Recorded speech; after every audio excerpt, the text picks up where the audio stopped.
L'ultimo duello, lo scontro finale tra i 6 candidati alla poltrona di governatore della Regione Veneto. Grande successo per il dibattito andato in onda sugli schermi di Rete Veneta.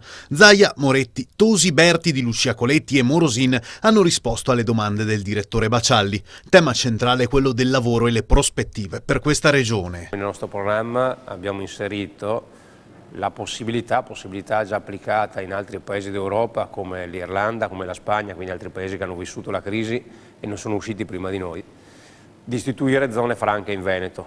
Noi pensiamo che debbano essere andati fatti dei forti investimenti verso quella che è la riqualificazione, quindi il recupero dell'esistente, di tutte quelle che sono le abitazioni, che può generare moltissimi posti di lavoro. Le imprese devono essere liberate dal gioco, dal fardello della burocrazia e da una tassazione asfissiante. Se noi riusciamo a liberarci di questi due fardelli, con l'indipendenza, con uno Stato veneto, con una Repubblica veneta indipendente, avremo la possibilità di dare dignità e lavoro a tutti i nostri concittadini. Noi vogliamo dire ai nostri imprenditori che quando decideranno di assumere una persona a tempo indeterminato, oltre ai 24.000 euro di sgravi fiscali dati dal governo, noi aggiungeremo altri 6.000 euro, di modo che un imprenditore che assume un giovane con contratto a tempo indeterminato per 3 anni avrà un beneficio fiscale di 30.000 euro. Un rilancio economico che deve puntare su alcuni elementi fondamentali.